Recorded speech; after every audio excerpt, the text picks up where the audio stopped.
Bonjour, bon matin tout le monde. Alléluia, nous sommes le 19 novembre, un samedi, le jour du Shabbat. Amen. C'est une journée de repos. Alléluia, pour le Seigneur. Amen. Et c'est un plaisir de vous revoir encore sur cette plateforme, sur Facebook et YouTube. Amen. La dernière fois, on a vu ensemble l'Acte des Apôtres, chapitre 10. On a parlé le baptême d'esprit qui est survenu pour un non-circoncis, c'est-à-dire Corneille et ses amis et sa famille, un Italien. Amen. Et il a fait des bonnes choses. Il donne de l'offrande, il prie, et Dieu a répondu à sa prière. Dieu, il s'est souvenu toutes les bonnes actions que Corneille avait faites. Et donc, Dieu a envoyé un ange pour lui expliquer la marche à suivre pour recevoir sa demande de prière. Donc, il doit aller chercher Simon, Pierre, qui reste dans une maison de Simon, près au bord de la mer. Bon. Après ça, l'Esprit de Dieu a parlé avec Pierre, qui est en train de prier sous le toit, et il a eu une sorte de vision. Il a vu une nappe qui est descendue du ciel, et il y a des animaux purs et impurs. Et Dieu a parlé, il dit que tue et mange. T'as faim, non? Bon, tue et mange. Et Pierre, il a refusé de manger des choses impures. Puis Dieu l'a expliqué que quand Dieu déclare pur, donc ne déclare pas impur, ne contredit pas Dieu, bon. Et tout ça mène jusqu'à la maison de Corneille. Et finalement, Corneille, il a reçu l'apôtre Pierre et les visiteurs qui est venu avec lui de Jupé. Et voilà, pendant qu'il annonçait cette nouvelle, pendant qu'il décrit, qu'il explique le Seigneur, le Saint-Esprit est souvenu sur eux autres et ils commencent à parler en langue, et c'est la première fois que le Saint-Esprit a touché un étranger. Bon. Et ça a provoqué un certain étonnement dans la famille hébreu. Donc on est rendu là. Aujourd'hui, on va regarder ensemble chapitre 11. Mais avant tout ça, prions. Abba Père, nous te remercions pour cette pain de vie, nous te remercions pour la parole de Dieu. Bâtis-nous avec ton Saint-Esprit pour qu'on puisse comprendre ta parole. Aidez-nous à annoncer la bonne nouvelle aux gens par cette parole, que ta parole touche les gens, que ta parole pénètre dans leur cœur, dans leurs pensées. Que ta volonté soit faite sur la terre comme au ciel. Utilise-nous, Seigneur. Nous te remercions pour ce temps et nous glorons ton nom, Seigneur. Au nom de Jésus-Christ. Amen. Amen and Amen. Donc, alors que Dieu te bénisse, ma fille qui est sur Panari. Alléluia. Et je pense là-bas, il y a beaucoup de neige. beaucoup de neige. Ici, il fait toujours beau. Oui, il y a la pluie, mais bon, c'est chaud. OK? Donc, Dieu nous a bénis avec une bonne température ici.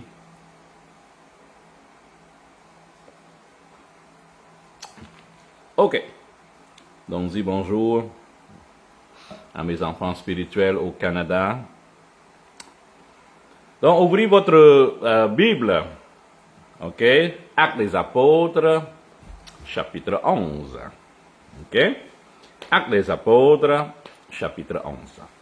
On y va. Donc, n'oublie pas, il revient, ok? Il revient, ok? Oui, dans cette page ici, c'est la parole de Dieu en français, ok? L'autre page, c'est en khmer, mais cette page-là, donc j'ai deux pages là, ok? C'est en français. Donc l'histoire, c'est que l'apôtre Pierre doit revenir, non? Donc en revenant, ben, il se discute, puis ses amis d'apôtre, ben, ils ont des doutes un petit peu, ok? Ils ne comprennent pas la situation. Bon, on est là, ok? Les apôtres et les frères qui étaient dans la Judée apprirent que les païens avaient aussi reçu la parole de Dieu. Ok. Donc, la première chose, c'est que il faut comprendre que dans l'Ancien Testament, ok, les Juifs ne peuvent pas manger, toucher, parler avec les non-Juifs. C'est interdit par la loi. Bon. Mais après la mort et la résurrection de Jésus, Dieu est venu, pas abolir, mais est venu compléter la loi. Donc, Dieu parlait, mangeait, s'assoyait avec les gens non-juifs. Et on s'est souvenu avec la femme samaritaine au bord d'un puits, ok? Donc, c'est quelque chose de nouveau, d'avoir des connexions à l'extérieur des Juifs. Parler avec une autre personne non circoncis,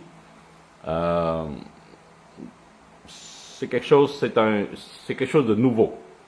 C'est un système nouveau et bon, ça fait un peu changement. Ça touche les apôtres.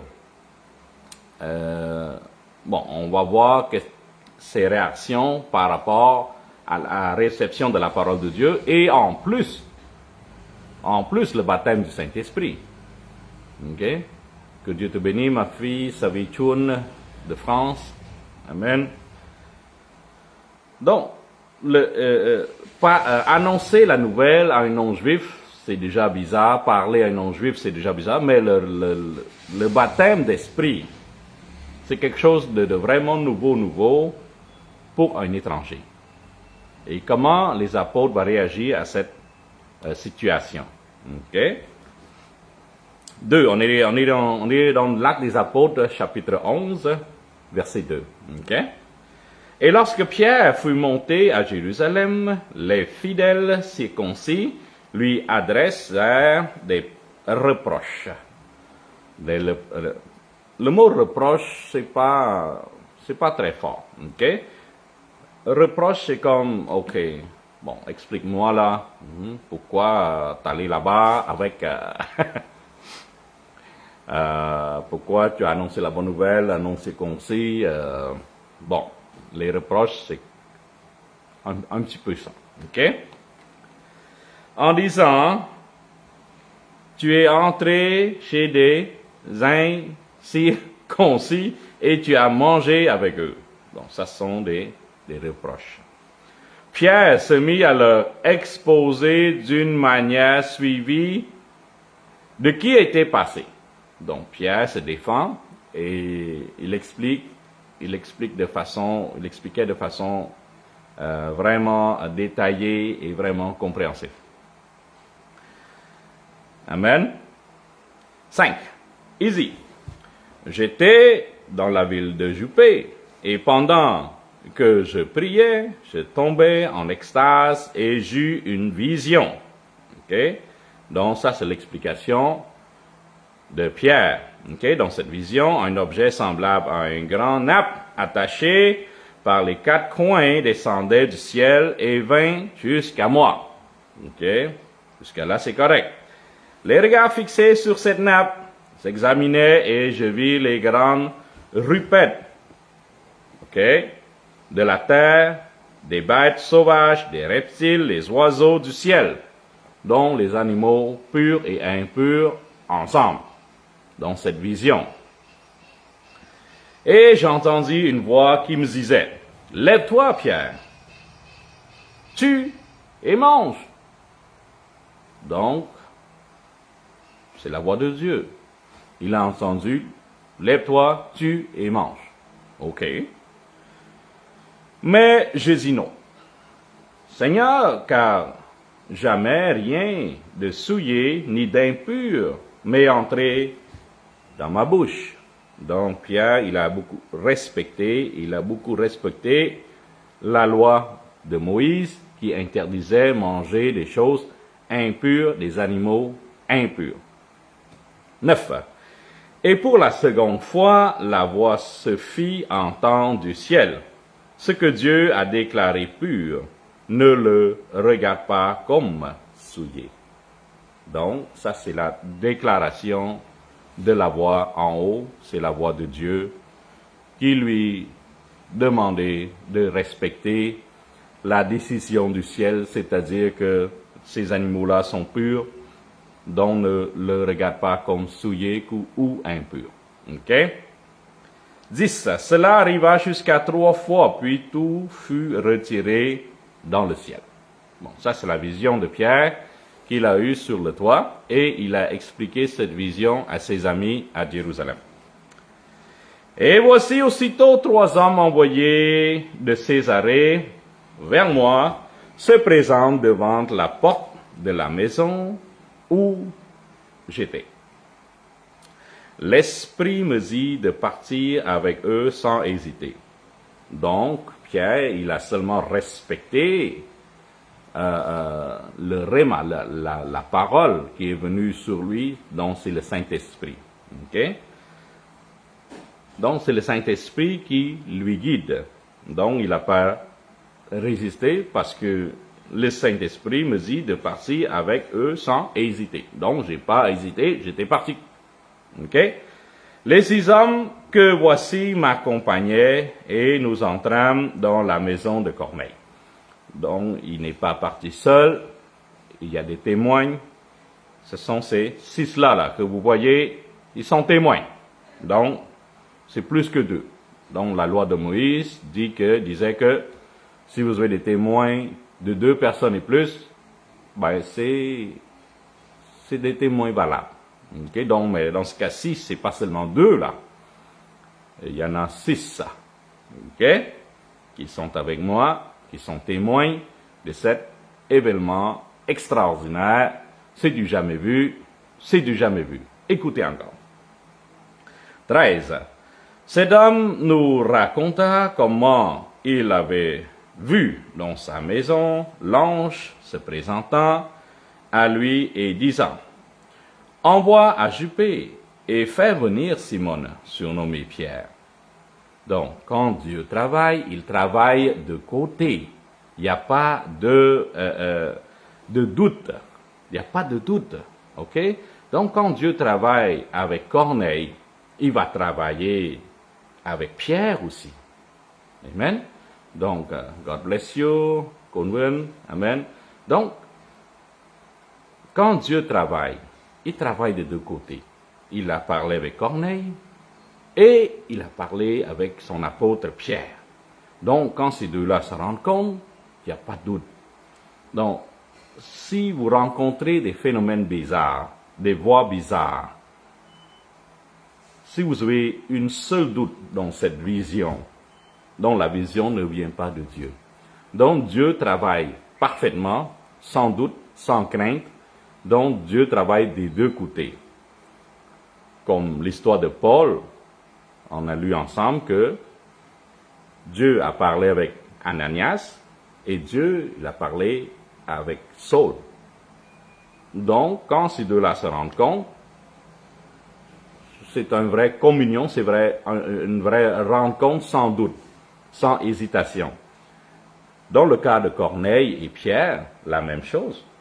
Donc Dieu a dirigé Corneille, il a envoyé les hommes, et en même temps le Saint-Esprit a parlé avec Pierre, l'apôtre, et quand ces deux-là se rencontraient, c'est une même histoire, c'est une même chose, c'est véritable vérité. Okay? Donc, quand vous entendez des voix de faire quelque chose, il faut que ça soit des deux côtés. Okay? Comme moi ici au Cambodge, on m'a invité dans une église et de prêcher. Puis dans ce temps-là, j'ai prié pour qu'il reçoive le don du Saint-Esprit. Puis là, il y a une dame qui a demandé que, j'ai entendu une voix qui m'a parlé et Dieu veut que le prophète parle avec moi. Puis bon. Puis après la prière, j'ai parlé sans caméra, bien sûr. J'ai dit que si Dieu parle à vous, okay, Dieu va parler à moi. Si vous avez reçu une révélation et moi je n'ai pas, ça veut dire que nous n'avons pas le même esprit du tout. Donc Dieu va travailler des deux côtés.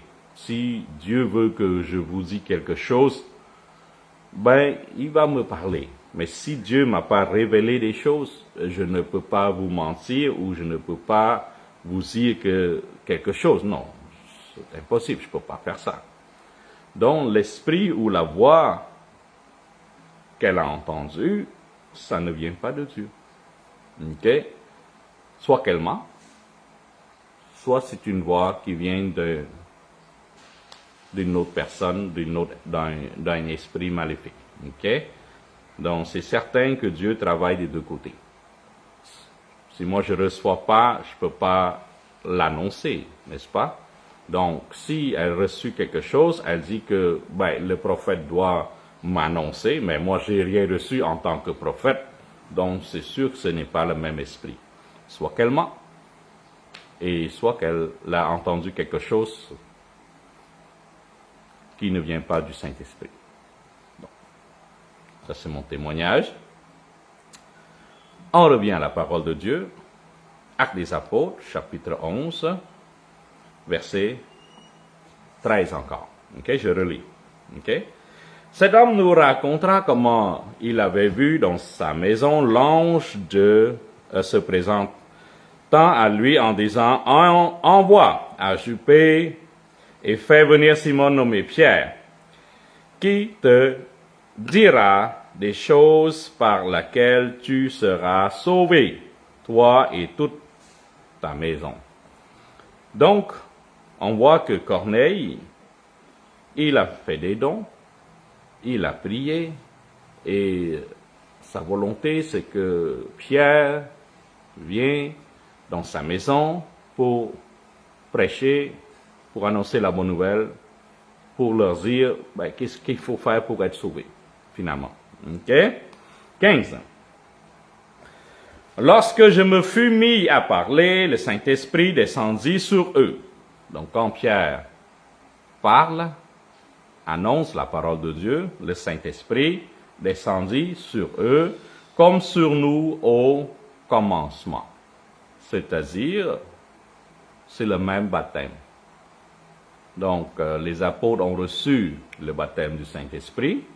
Corneille, sa famille, a reçu le baptême du Saint-Esprit. Même chose.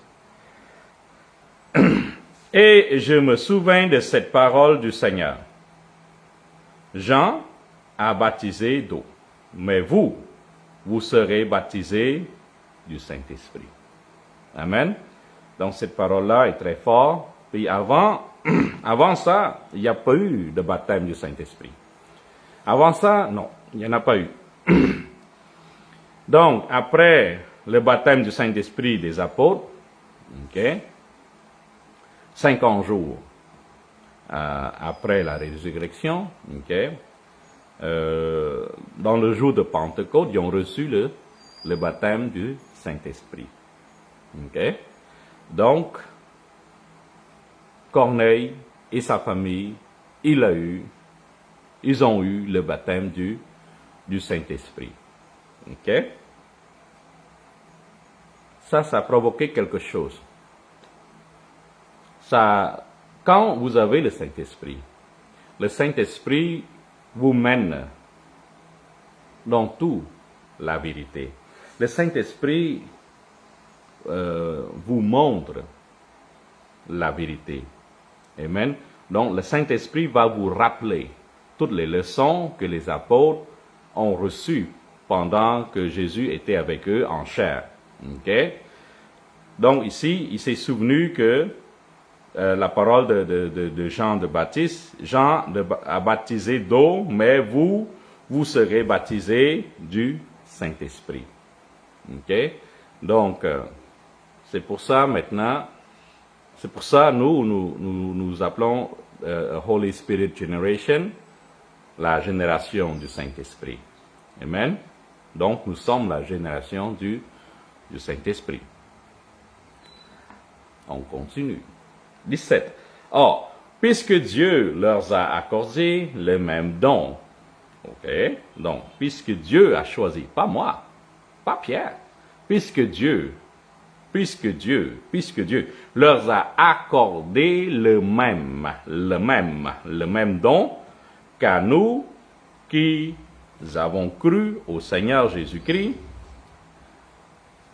pouvais-je, moi, m'opposer à Dieu? Donc, au clair, Pierre disait que si Dieu a choisi Corneille et sa famille, si Dieu a choisi de baptiser son esprit à un non-circoncis, à un non-juif, moi, qui suis-je pour dire que c'est pas bon, que c'est pas correct, que c'est pas divin, que c'est pas saint? Si Dieu, il a fait, si Dieu a choisi, si Dieu a fait ça, moi, en tant qu'apôtre, je dois respecter ça. Ok? Donc, Pierre ne peut pas faire grand-chose et ne comprend pas encore que pourquoi Dieu a choisi un étranger, un non-circoncis. Le mot étranger ici, ça veut dire à l'extérieur des Juifs. Okay? Donc, si le Seigneur Jésus-Christ a choisi un Italien, la famille italienne, pouvais-je, moi, m'opposer à Dieu? Donc, on ne peut pas opposer à Dieu. Donc, quand Dieu fait quelque chose, mais nous soumettons à cette parole. OK? Amen. 18. Alléluia. Après avoir entendu cela, il se calmait et dit, glorifiait Dieu en disant, Dieu a donc accordé la repentance aussi aux païens afin qu'il ait la vie. Alléluia. Alléluia. Que Dieu te bénisse. God bless you. Pray for support. God bless you. OK? Donc, il commençait à glorifier Dieu, louer le Seigneur. Donc, il dit que Dieu a donc accordé la repentance aussi aux païens afin qu'il ait la vie. Amen. Ceux qui avaient été dispersés par la persécution survenue à l'occasion d'Étienne allèrent jusqu'en Phénicie, dans l'île de Chypre et l'Antioche, annonçant la parole seulement aux Juifs. Donc, il y a des gens dispersés. Pourquoi? Parce qu'il y a des persécutions.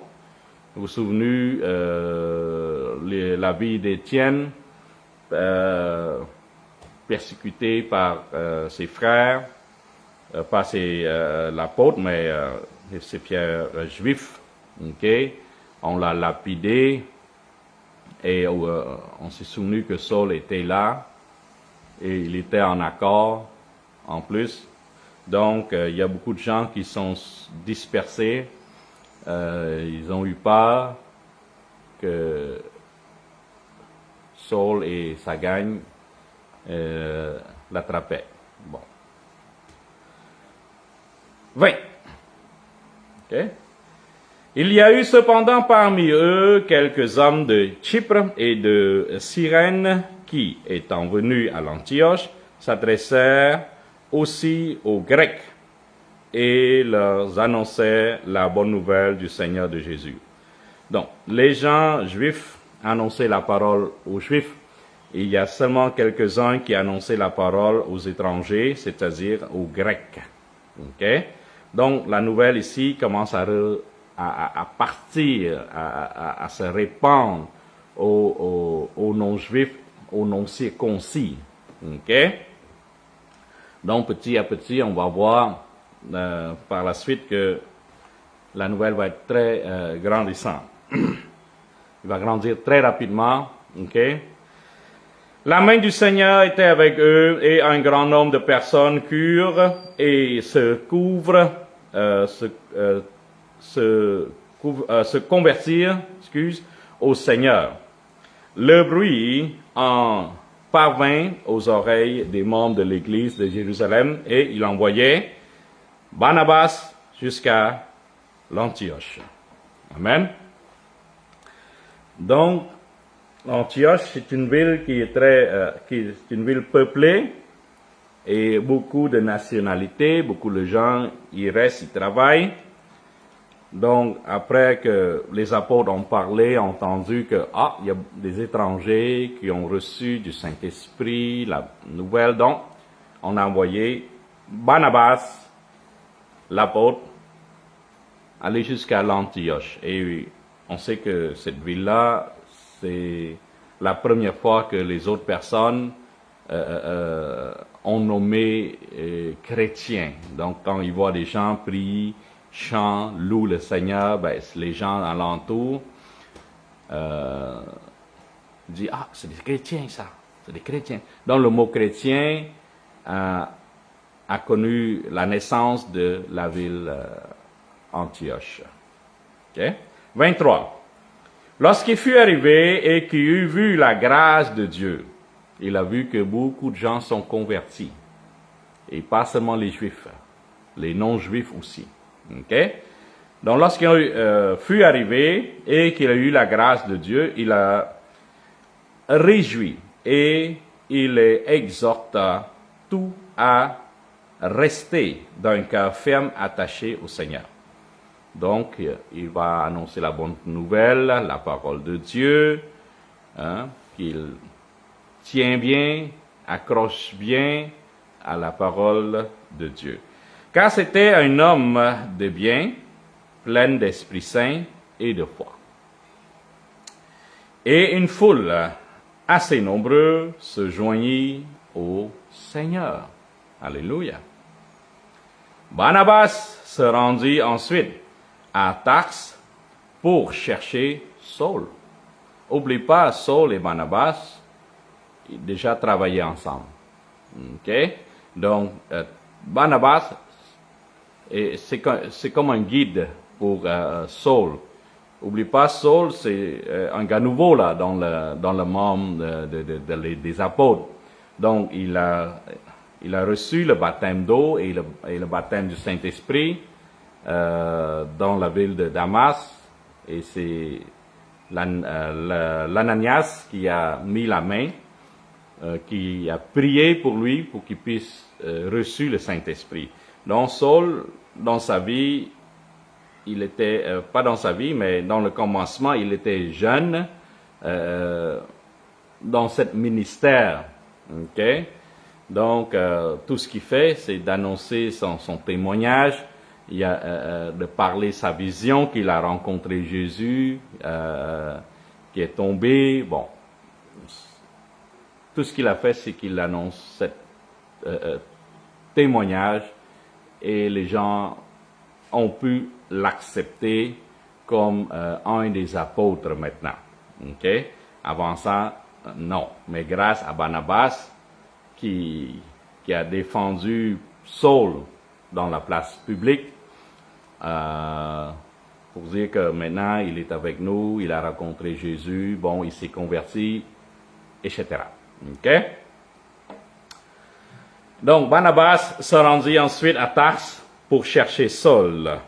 Ok? Et l'ayant trouvé, il l'amena à l'Antioche pendant que toute une année, il se réunit aux assemblées de l'Église et il enseignait beaucoup de personnes. Donc, Paul et Barnabas enseignaient à Antioche. Ok? Ce fut à l'Antioche que, pour la première fois, les disciples furent appelés chrétiens. Donc, le mot chrétien, s'il vous plaît, hein?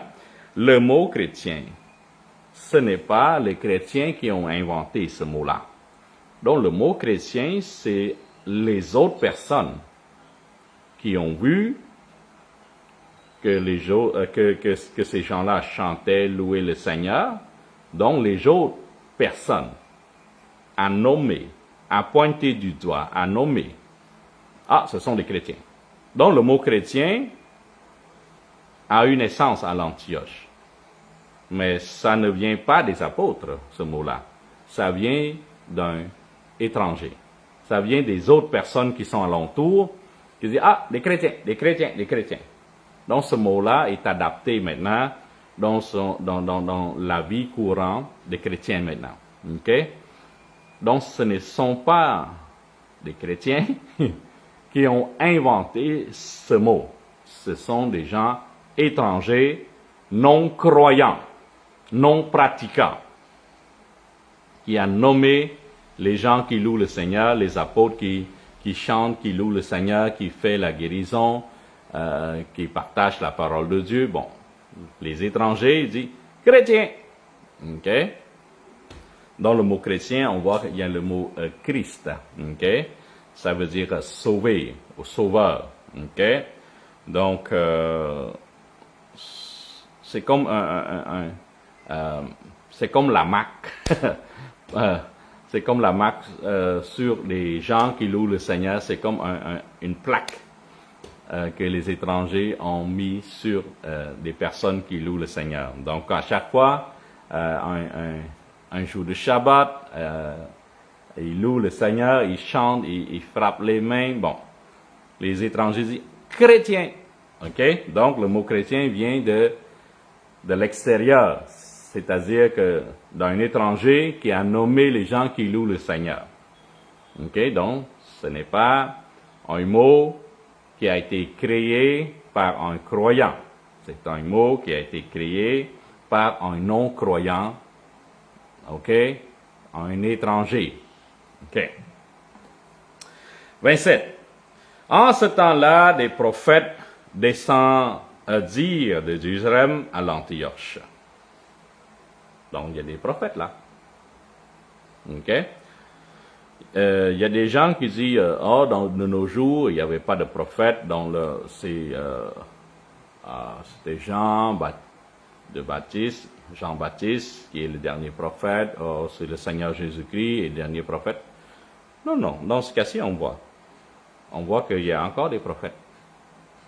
Bon, on voit des apôtres, on voit des prophètes, on voit des gens qui partagent la parole de Dieu. Donc, après la mort et la résurrection de Jésus, après l'ascension de Jésus, il y a encore des prophètes ici. Amen. La Bible Khmer, okay, il évite de montrer qu'il y a des prophètes. Mais on voit dans le King James Bible, on voit dans la Bible originale en grec et en hébreu, on voit qu'il y a toujours des prophètes.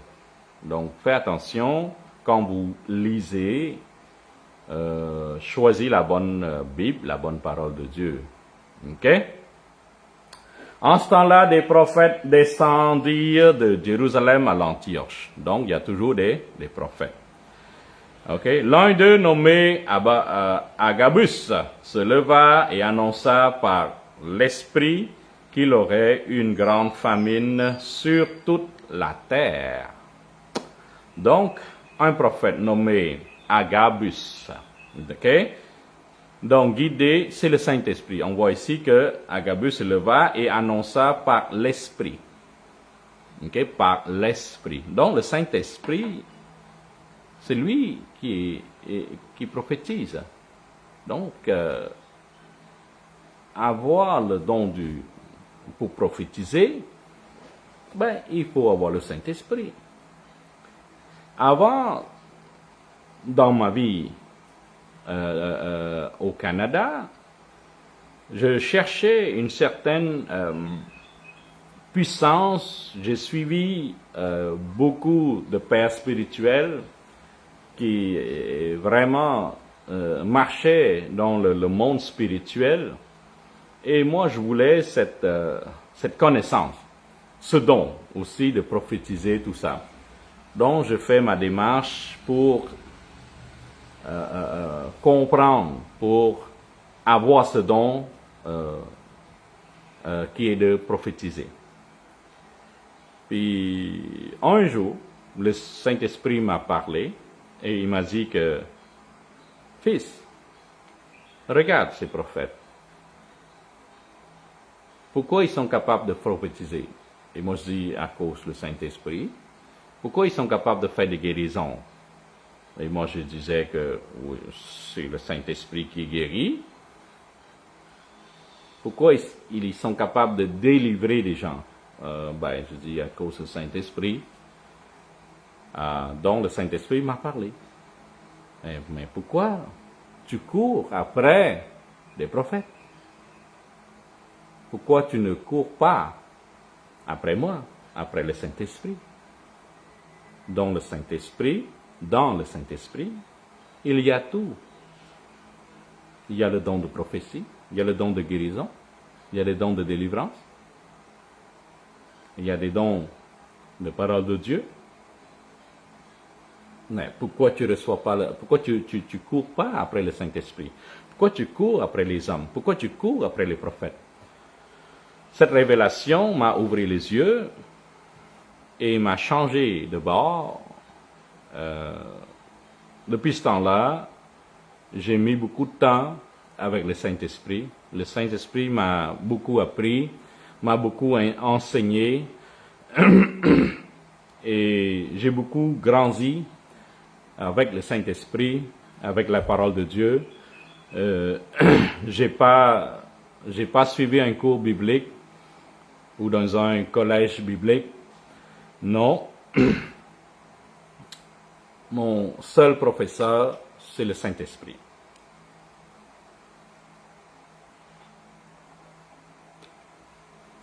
Et chaque enseignement, j'ai essayé de faire comprendre que dans le Saint-Esprit, qu'il y a tout. Il y a la vérité, il y a le don de prophétie. Bon. Puis par après, je marche toujours avec le Saint-Esprit et c'est toujours lui qui me guide. Ok? Donc maintenant, je commence à voir des visions. Ok? Comme hier soir, j'ai vu qu'il va y avoir beaucoup pas de famine, mais un manque d'eau. Ok? Donc la nuit passée, là,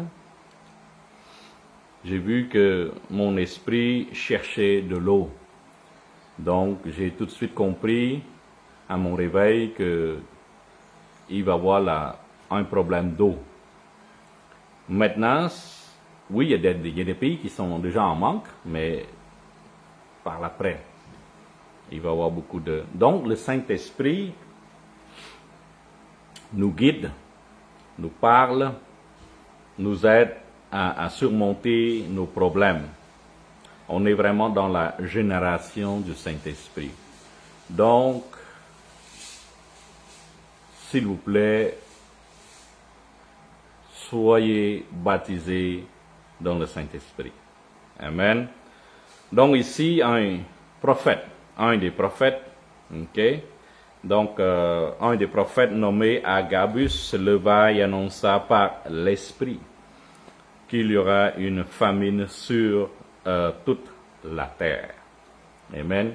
Et moi, hier soir, j'ai vu qu'il va y avoir un manque d'eau.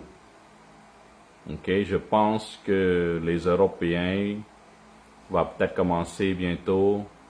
Les Africains, c'est sûr, c'est depuis longtemps. Le Madagascar. Donc, oui, il va y avoir des problèmes d'eau. Okay? Donc, soyez alerte à ça. Okay? Quand l'Esprit parle, ben, c'est Dieu qui nous révèle. C'est Dieu qui a révélé quelque chose. Donc, soyez baptisés dans le Saint-Esprit et laissez-vous aller, laissez-vous guider par sa voix. Okay? Donc, quand il y a une famine, qu'est-ce qu'il faut faire? Il arriva en effet sur Claude. Okay? Les disciples résolus envoyer chacun selon des moyens au secours aux frères qui habitent la Judée. Donc, pendant une révélation, qu'est-ce qu'il faut faire quand il y a une révélation? Dieu nous demande de préparer quelque chose. Donc, s'il y a une famine, donc les apôtres doivent s'entraider. Okay? Doivent s'entraider, donc il a envoyé de l'aide à Judée. Okay? Ils le firent parvenir aux anciens par la main de Barnabas et de Saul. Donc, Saul, Barnabas, il a accompli cette tâche-là. Donc, probablement, il est parti de Jérusalem à Judée, pour aider la famille chrétienne. Donc, voilà, quand vous avez reçu quelque chose du Saint-Esprit, il faut se préparer. Comme là, je vois qu'il va y avoir un manque d'eau. Donc, je dois me préparer pour stocker plus d'eau.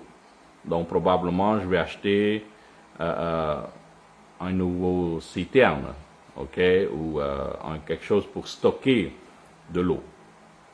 Donc, quand vous recevez quelque chose, cette vision-là est pour vous.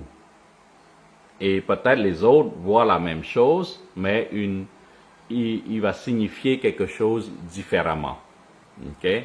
Donc, la vision que j'ai eue, qui va manquer d'eau. Okay? Donc, moi, je vais me préparer pour régler ce problème. Amen. Je vais faire un résumé dans l'Acte des Apôtres, chapitre 11. Qu'est-ce qu'on a vu ensemble aujourd'hui? C'est que Pierre et ses amis, ils sont 7 ensemble, revenir de Césarée après avoir vu que Corneille, un étranger, et ses amis ont reçu le Saint-Esprit, ont reçu le baptême du Saint-Esprit, donc étonnés, ils sont venus à Jérusalem parler de ce miracle et les 6 témoins ils ont fait la même chose. Amen. Et là, Pierre se leva et dit, hey, si Dieu a choisi de baptiser dans le Saint-Esprit un étranger, et qui suis-je pour barrer à cette situation? Moi, je peux pas dire non quand Dieu dit oui. Ok? Donc, Dieu, il a accordé une grâce extraordinaire pour des étrangers, pour qu'ils puissent se repentir et avoir la vie éternelle. Donc ça, c'est quelque chose de nouveau pour les apôtres, et c'est vraiment une grâce pour nous, un étranger, un non-juif, un non-circoncis. Amen. Donc c'est pour ça, Holy Spirit Generation, la génération du Saint-Esprit, marche dans cette puissance, c'est-à-dire partout où je vais parler du Saint-Esprit, je vais parler du don du Saint-Esprit, je vais parler de baptême du Saint-Esprit, je vais parler de don de la guérison, de la délivrance aussi. Donc ça, c'est quelque chose que je mets d'accord. C'est pour ça mon ministère s'appelle The Holy Spirit Generation, la génération du Saint-Esprit, vous avez bien compris. Et si vous avez besoin de requêtes de prière ou si vous avez un désir de goûter, de recevoir le Saint-Esprit, contactez-moi et je vais prier avec vous et vous allez recevoir le Saint-Esprit et vous allez voir, vous allez vivre vous allez goûter une nouvelle expérience. Excuse-moi, ça accroché là. Vous allez vivre une expérience extraordinaire avec le Saint-Esprit.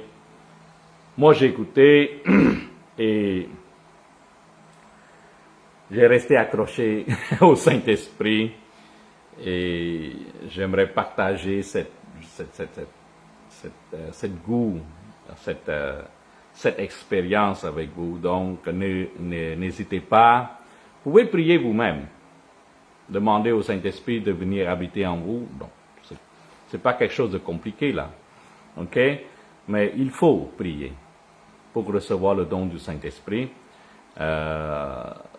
Donc, ce n'est pas par hasard que Corneille a reçu le Saint-Esprit là. C'est parce que il a donné une offrande, c'est parce qu'il a prié, c'est parce que l'apôtre Pierre est venu chez eux. Amen. Donc, la leçon aujourd'hui est terminée et la prochaine fois, on va parler Actes des Apôtres, chapitre 12. Amen. Donc, d'ici là, que Dieu vous bénisse et je vous dis, Holy Spirit Generation, may God bless you abundantly. Amen. La génération du Saint-Esprit, que Dieu vous bénisse abondamment. Amen. Amen. Amen. Bye bye.